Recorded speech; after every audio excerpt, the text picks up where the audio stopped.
வணக்கம். இன்றைய நமது சிறப்பு விருந்தினர் அரசியல் விமர்சகர் சத்யன் ராமசாமி அவர்கள். வணக்கம் சார். வணக்கம் சார்.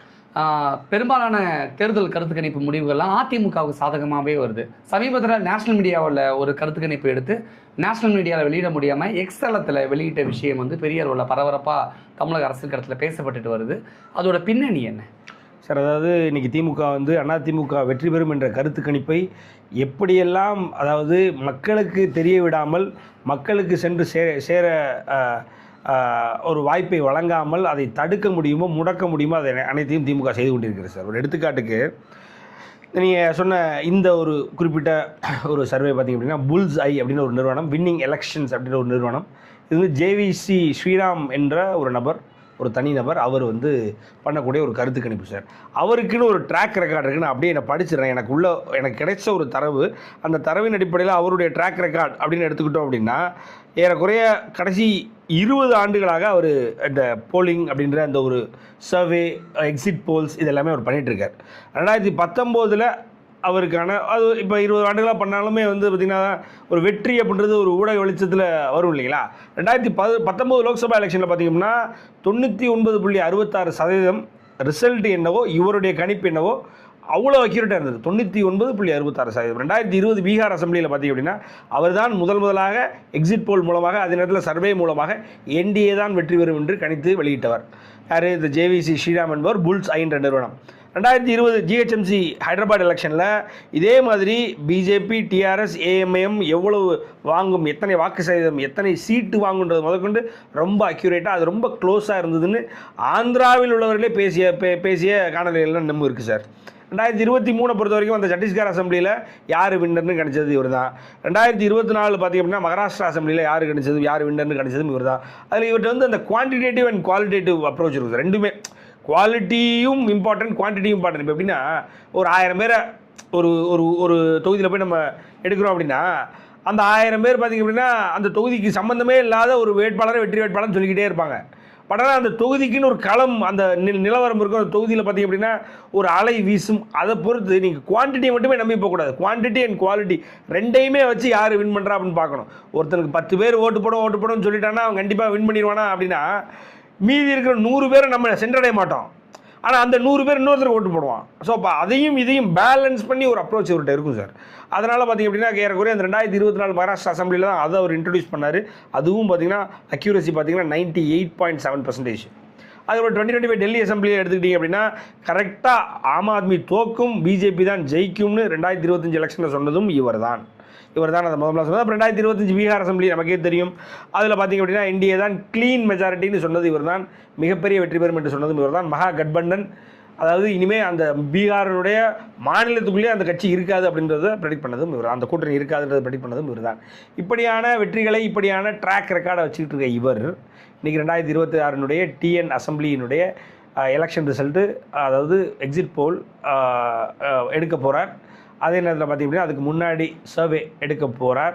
அதை எடுத்து அவர் டைம்ஸ் நவ் அப்படின்ற நேஷ்னல் மீடியா கூட அவர் ஒரு இணைந்து வெளியிட காத்திருக்கும் அந்த நேரத்தில் திமுக உள்ள வருது சார். திமுக உள்ள யார் ஜெயிச்சிருக்கான்னு காட்டுன்னு கேட்குது. அந்த போலில் 130லேருந்து 150 சீட்டு அதிமுக வெற்றி பெறும் என்று இருக்குது. என்னை போன்ற அரசியல் விமர்சகர்கள் பல பேர்லாம் என்ன சொல்கிறாங்க அப்படின்னா, ஜேவிசி அவர்களுடைய முந்தைய கணிப்புகளின்படி இந்த கணிப்பும் அமையுமே ஆனால் அதிமுக தனிப்பெரும்பான்மையுடன் ஆட்சி அமைக்கும்ன்றோம். நாங்கள் இந்த ஒரு வசனத்தை கேட்டு திமுக அச்சம் கொள்கிறது. திமுக டைம்ஸ் நவக்காரனை கூப்பிட்டு எத்தனை லட்சம் வேணும், எத்தனை கோடி வேணும், இவனை இந்த எக்ஸிட் போலில் அதிமுக தான் ஜெயிக்குன்ற விவரம் வெளியில் வரக்கூடாது, நீ தான் பார்த்துக்கணும் அப்படிங்குது. டைம்ஸ் நவ் நான் காசுக்கு வேலை போக மாட்டேன் அப்படின்றான். அப்போ மிரட்டுறாங்க திமுக. என்ன மிரட்டுறாங்க? நீ இதை வெளியே விட்டேன்னா பிரச்சனை, அதை நாங்கள் சொல்ல மாட்டோம், செய்வோம் அப்படின்றாங்க. அப்போ ஆட்டோமேட்டிக்காக டைம்ஸ் நவ்வில் இருக்கக்கூடியவர்கள் மனிதர்கள் தானே. என்ன தான் ஜேர்னலிசம் இருந்தாலும் ஒருவரை தனியாக அழைத்து, இருவரை தனியாக அழைத்து நீங்கள் தனியாக தம்கி கொடுக்கும் பொழுது, அந்த மிரட்டல் விடும் பொழுது அவங்க பயப்பட தான் செய்வாங்க. அதனால் சார், ஜேவிசி ஸ்ரீராம் சார் வேண்டாம், இந்த தடவை வேண்டாம்னு நினைக்கிறோம் அப்படின்னு சொல்லிட்டாங்க. எத்தனை மாநிலங்களில் அவர் வெளியிட்டிருக்கார் பாருங்கள். திமுகவினுடைய அராஜக திமுகவினுடைய போக்கினால் டிஎனில் ஒரு சர்வேவினுடைய ரிசல்ட்டை வெளியே விடாமல் ஒரு மனிதர் அந்த திமுகவினுடைய மிரட்டலை மீறி என் முன்னாடி எடப்பாடியார் இருக்கார், என் முன்னாடி பாஜக இருக்குது, என் முன்னாடி பாஜகவினுடைய ஐயா நயனா நாகேந்திரன் இருக்கார், ஐயா அண்ணாமலை இருக்காங்க அப்படின்ற ஒரு தைரியத்தில் அவர் ட்விட்டரில் வெளியிட்டிருக்கார் சார். இதுதான் இந்த தமிழக அரசாங்கத்தினுடைய நிலைமை. இன்றைக்கி தமிழக மக்கள் பயந்து வாழ்கிறான். வேறு இன்றைக்கி ஒரு ஜேர்னலிஸ்ட்டு ஒரு சர்வே எடுக்கிறவனே பயந்து வாழக்கூடிய ஒரு நிலைமை இருக்குது. அந்த கருத்து கணிப்பு எப்படி ட்விட்டரில் வெளியில் வந்து இன்றைக்கி மக்கள் அனைவரும் பேராதரவுடன் அந்த கருத்து கணிப்பை பார்க்குறாங்க, படிக்கிறாங்க, வைக்கிறாங்க. இன்றைக்கி எல்லா இடமும் ட்ரெண்டிங்க தான். இன்றைக்கி அதிமுக 130 150 சீட்டு ஜெயிக்கும் அப்படின்றத மக்கள் இன்றைக்கி உண்மை நினைக்கிறாங்க, உண்மை நம்புகிறாங்க. அதுதான் உண்மையும் ஆக போகுது. அப்படியான ஒரு சர்வே இவர் எடுத்து காட்டியதற்கு முன்னால் இந்த தடவை அதை ப்ரூவ் பண்ணிட்டார். மறுபடியும் வந்து அதிமுகவுடைய வெற்றி யாராலும் தடுத்து நிறுத்த முடியாத இடத்துக்கு 7 சர்வே இதோட வெளியில் வந்து சார் தமிழ்நாட்டில். அந்த இவருடைய சர்வேயும் சேர்த்து அதில் 4 கிளியராக அதிமுக வெற்றின்னு சொல்லிட்டாங்க.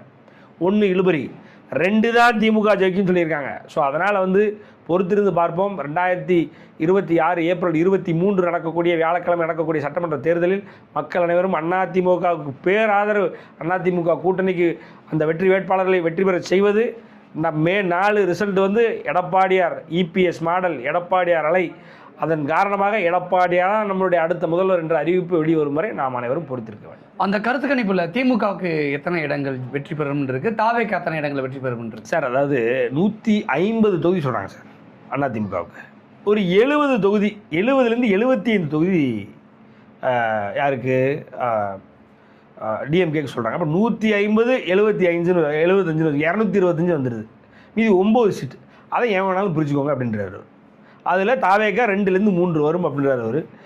பட் நான் அந்த இடத்துல நான் கொஞ்சம் முரண்படுறேன் அவரோட. எனக்கு தெரிய தாவேக்கா 0 விஜய் பனையூரிலேயே கட்டி வைக்கப்படுவார் அப்படின்றது தான் மக்களுடைய முடிவாக இருக்கும்னு நான் நினைக்கிறேன் சார். ஆமாம், ஓகே. இப்போ தேர்தலுக்கு இன்னும் 2 வாரங்கள் தான் இருக்குது. இந்த இடத்துல எடப்பாடி பழனிசாமி அவர்கள் தேர்தல் பிரச்சாரத்தை தனி ஒரு ஆளாக தோளில் சுமந்துக்கிட்டு இருக்காரு அப்படிங்கிற மாதிரியும் பேசப்படுது. இது எப்படி? இல்லை சார், அவர் வந்து ஒரு இன்னைக்கு இந்திய தலைவர்களில் ஒரு யாருமே செய்யாத பல விஷயங்களை, பல சம்பவங்களை செய்து கொண்டிருக்கிறான்னு நான் சொல்லுவேன் சார். இங்கே ஒரு சைடில் பார்த்திங்க அப்படின்னா சர்வ வல்லமை பொருந்திய திமுக, அதில் பார்த்திங்க அப்படின்னா வாரிசு அரசியல் அப்படின்றது திமுக தலைமையில் மட்டும் இல்லை, திமுகவின் மாவட்டம் தோறும் இருக்கிறது, தொகுதி தோறும் இருக்கிறது. அந்த வாரிசு அரசியல் திமுக என்ற அந்த மிகப்பெரிய ஒரு கார்ப்பரேட்டினுடைய கூடாரம். திமுக என்ற கிட்டத்தட்ட 1967 வெற்றி பெற்ற ஒரு கட்சி.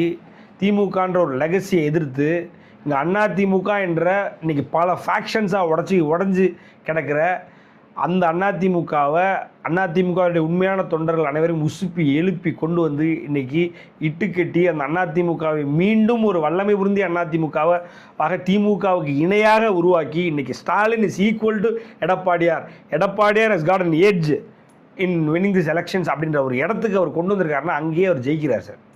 சார் மற்றவங்க செய்வாங்கன்னா அவங்களுக்கு சப்போர்ட் இருக்கும் சார். இன்றைக்கி திமுக வந்து தோல்வியிலிருந்து மீண்டு எழுவதற்கு அவங்களுக்குன்னு பெரிய சப்போர்ட் ஃபங்க்ஷன்ஸ்லாம் இருக்குது. அதிமுக அந்த மாதிரிலாம் எதுவுமே கிடையாது. தொண்டர்கள் பலம் மட்டும்தான், மக்களினுடைய பேராதரவு மட்டும்தான். அதை எல்லாம் எடுத்துக்கொண்டு இன்றைக்கி எடப்பாடி. அதே நேரத்தில் பார்த்திங்கன்னா எனக்கு தெரியும் இந்தியாவில் கடைசி ஒரு 10 வருடங்களோட டேட்டா எடுத்துக்கிட்டிங்கன்னா எந்த ஒரு மாநிலத்தினுடைய எதிர்க்கட்சி தலைவரும் 200 தொகுதியில் மக்களை சென்று சந்திக்கவில்லை. தேர்தலுக்கு முன்பாக சந்தித்த ஒரே நபர் யாருன்னா எடப்பாடியார் அவர்கள். அப்படிப்பட்ட எடப்பாடி பழனிசாமி அவர்கள் இன்றைக்கி பார்த்திங்க அப்படின்னா ஒரே ஆளாக ஒற்றை தலைமனாக இன்றைக்கி அதிமுகவை மீண்டும் எழுச்சி பெற செய்ய வேண்டும், மீண்டும் அதிமுகவை to bring back to its glory அப்படின்ற மாதிரி அந்த ஒரு இடத்துக்கு அதிமுகவினுடைய உச்சபட்ச நிலைக்கு அதை கொண்டு வர வேண்டும் என்று முயற்சி செய்து உயிரை கொடுத்து கொண்டிருக்கிறார் என்பதுதான் உண்மை. அது மட்டும் இல்லை சார், அதே மாதிரி அதிமுகவுடைய முன்னாள் அமைச்சர்களும் முன்னாள் எம்எல்ஏக்களும் சீட்டு வாங்கிய ஒவ்வொரு அதிமுகவுடைய வேட்பாளர்களுடைய வேட்கையும் என்னென்னா அந்த தாகம் என்னன்னா இந்த தடவை எப்படியாவது பார்த்திங்கன்னா அதிமுகவை மறுபடியும் வந்து ஆட்சி கட்டில் அமர்த்தி விட வேண்டும் என்பதுதான். அதை வந்து முன்னவராக நடத்தி கொண்டிருப்பவர் அண்ணன் எடப்பாடியார் அவர்கள். அப்படிப்பட்ட அண்ணன் எடப்பாடியார் அவர்கள் வெற்றி பெற வேண்டும் என்பதுதான் மக்களினுடைய கோரிக்கையாக இருக்கிறது, மக்களுடைய எதிர்பார்ப்பாக ஆசையாக இருக்கிறது. தமிழக அரசியல் களத்தை பார்க்கும் பொழுது இப்போ திமுகவும் பிரச்சாரத்தை தீவிரமாக பண்ணிக்கிட்டு இருக்காங்க, அதிமுகவும் தீவிரமாக பண்ணுறாங்க. இன்னொரு பக்கம் விஜய் போகிற இடம்லாம் பயங்கரமான கூட்டம், சீமானுக்கும் அப்படி தான். அப்போ இந்த பிரச்சாரத்தை பார்க்கும் பொழுது யார் ஜெயிப்பா அப்படின்னு கணிச்சிட முடியுது சார். இப்போது நீங்கள் திமுகவுக்கு கூடுகின்ற கூட்டமும் அதிமுகவுக்கு கூடுகின்ற கூட்டமும் ஸ்டாலின் அவர்களுக்கு கூடுகின்ற கூட்டமும் உதயநிதி ஸ்டாலின் அவர்களுக்கு கூடுகின்ற கூட்டமும் சேர்த்து நீங்கள் பார்த்தா அதை விடவும் ஒரு பங்கு கூட எடப்பாடியார் கூடுது. அப்போ எடப்பாடியார் செல்லும் இடமெல்லாம் வந்து மக்கள் அவரை அது ஒரு தேஜஸ் இருக்கும் இல்லைங்களா. அப்போ ஒரு மே 4 எடப்பாடியார் தான் இனி தமிழக முதல்வருடைய சிஎம் என்று அறிவித்த பிறகு எடப்பாடியார் முகத்தில் எப்படி ஒரு தேஜஸ் நாம் எதிர்பார்க்கலாமோ அந்த தேஜஸ் இப்போவே இருக்கு அவர்கிட்ட. இன்றைக்கி மக்கள் வந்து நினைக்கிறான், இப்படி கொடுங்கோல் ஆட்சியிலிருந்து நம்ம எப்படியாவது வெளியில் வந்து அந்த யதார்த்தமான அந்த விவசாயினுடைய மகன், அந்த விவசாய குடிமகன், அந்த ஒரு ஒரு ஒரு ஒரு நம்மில் ஒருவன், அவனிடம் எப்படியாவது தமிழகத்தை ஒப்படைத்து விட வேண்டும் என்று எடப்பாடியார் அவர்களை சந்திக்க சாரையாக மக்கள் வர்றாங்க. அவர் முகத்தில் அப்படி ஒரு வின்னிங் தேஜஸ் தெரியுது, ரைட்டுங்களா?